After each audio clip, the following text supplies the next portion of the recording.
매일 성경과 함께하는 오늘의 큐티 시간입니다. 5월 3일 오늘의 말씀은 민수기 22장 1절에서 20절입니다.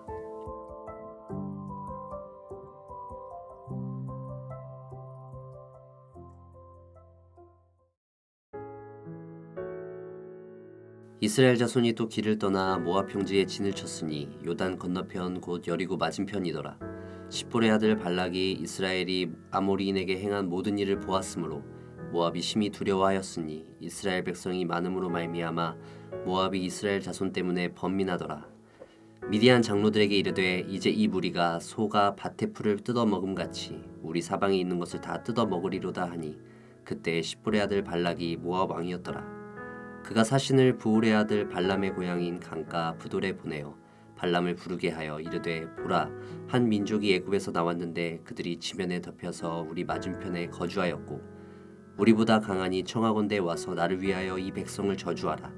내가 혹 그들을 쳐서 이겨 이 땅에서 몰아내리라. 그대가 복을 비는 자는 복을 받고 저주하는 자는 저주를 받을 줄 내가 알미니라. 모압 장로들과 미디안 장로들이 손에 복채를 가지고 떠나 발람에게 이르러 발락의 말을 그에게 전하매 발람이 그들에게 이르되 이 밤에 여기서 유숙하라. 여호와께서 내게 이르시는 대로 너희에게 대답하리라. 모압 귀족들이 발람에게서 유숙하니라. 하나님이 발람에게 임하여 말씀하시되 너와 함께 있는 이 사람들이 누구냐? 발람이 하나님께 아뢰되 모압 왕 십볼의 아들 발락이 내게 보낸 자들이니이다. 이르기를 보라 애굽에서 나온 민족이 지면에 덮였으니 이제 와서 나를 위하여 그들을 저주하라. 내가 혹 그들을 쳐서 몰아낼 수 있으리라 하나이다.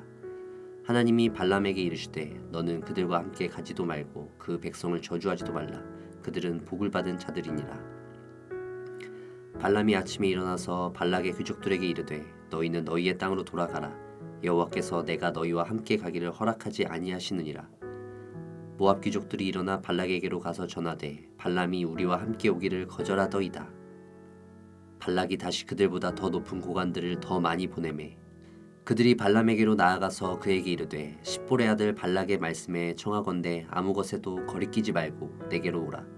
내가 그대를 높여 크게 존귀하게 하고 그대가 내게 말하는 것은 무엇이든지 시행하리니 청하건대 와서 나를 위하여 이 백성을 저주하라 하시더이다. 발람이 발락의 신하들에게 대답하여 이르되 발락이 그 집에 가득한 은금을 내게 줄지라도 내가 능히 여호와 내 하나님의 말씀을 어겨 덜하거나 더하지 못하겠노라. 그런즉 이제 너희도 이 밤에 여기서 유숙하라. 여호와께서 내게 무슨 말씀을 더하실는지 알아보리라. 밤에 하나님이 발람에게 임하여 이르시되 그 사람들이 너를 부르러 왔거든 일어나 함께 가라. 그러나 내가 내게 이르는 말만 준행할지니라.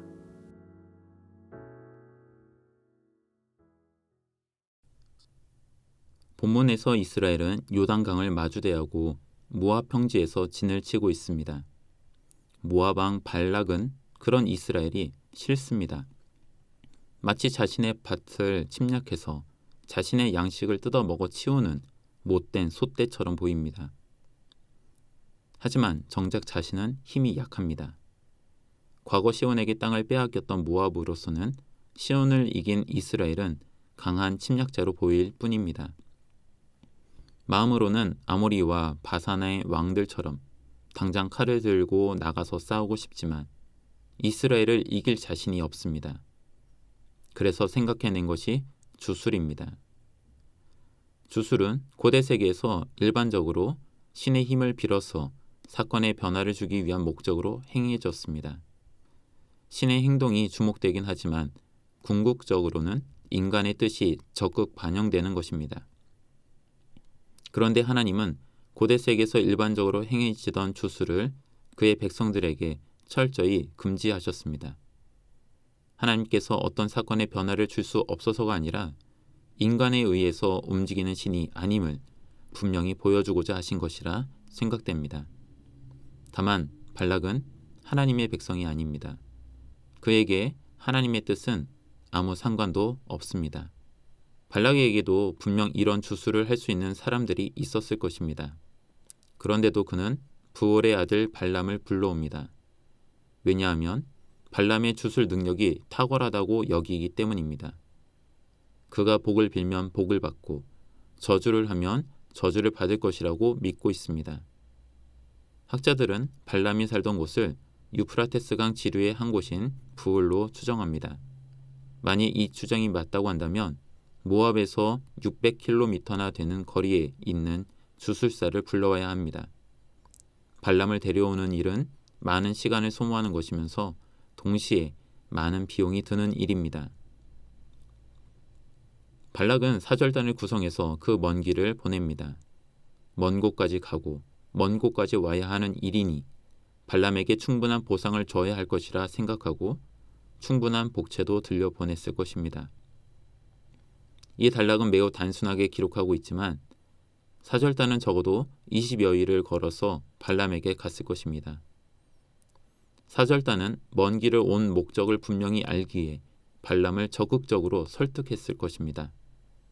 그러나 발람은 여호와가 너희의 땅으로 가기를 허락하지 않는다는 이유로 거절합니다. 임무를 실패한 일행들이 다시 모압으로 20여일을 걸어서 돌아와서 발락에게 보고합니다. 보고를 받은 발락은 발람이 욕심이 많은 사람이라고 판단했습니다. 그의 신이 뭐라 말했는지가 중요하지 않습니다. 발락에게는 신의 뜻보다는 거래에 알맞은 비용을 맞추는 것이 더 중요해 보입니다. 다시 사절단을 꾸리는데 이번에는 더 신분이 높은 사람들을 더 많이 보냅니다. 본문에는 구체적으로 말하지 않으나 복채도 더 많이 준비해서 보냈을 것입니다.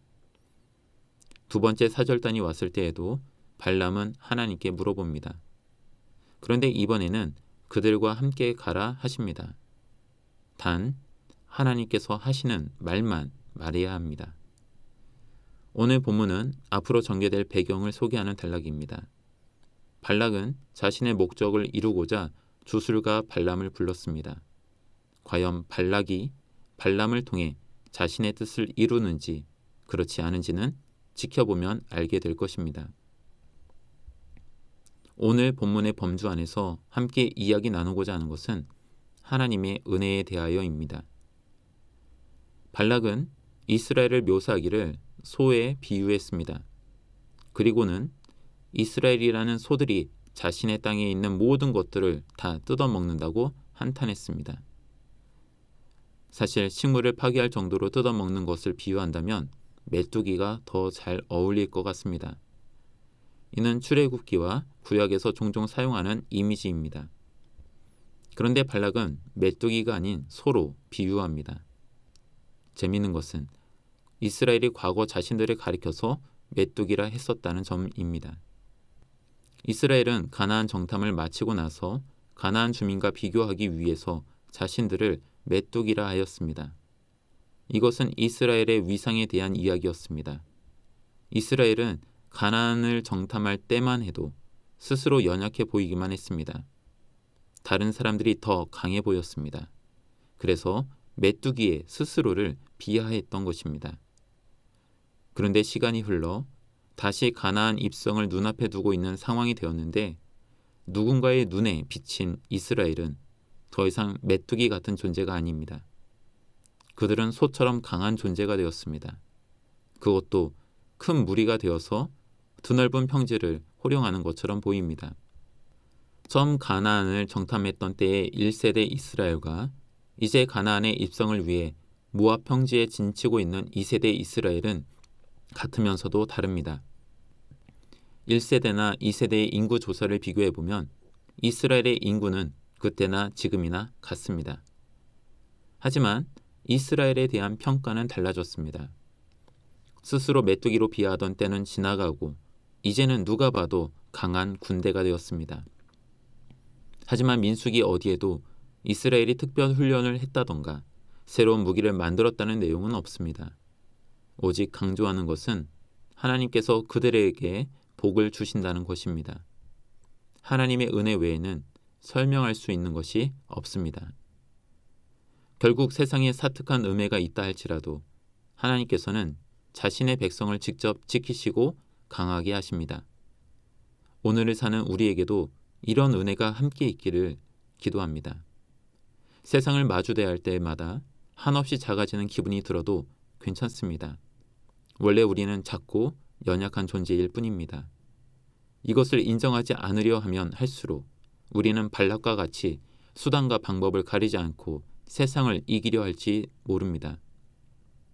그러나 우리는 그렇게 싸워서는 안 됩니다. 우리의 주님께서는 그런 방법을 싫어하십니다.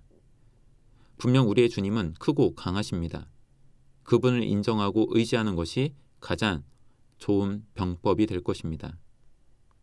주님께서 베푸시는 은혜가 우리도 모르는 사이에 우리를 크고 강한 주님의 군사로 만드실 것입니다. 세상의 저주에 위축되지 마십시오. 주님께서 그 저주의 말을 공허하게 하십니다. 기도하겠습니다. 주님, 주님의 군사가 되어 세상을 이기기를 소원합니다. 비열하고 사특한 방법으로 세상을 이기는 것이 아니라 주님의 말씀으로, 주님의 사랑으로, 빛과 소금의 역할로 세상을 이기게 하옵소서. 그럼에도 불구하고 우리의 연약함을 고백합니다. 우리에게 부족한 말씀의 힘을, 사랑의 힘을, 주님의 은혜를 허락하여 주옵소서. 예수님의 이름으로 기도합니다. 아멘.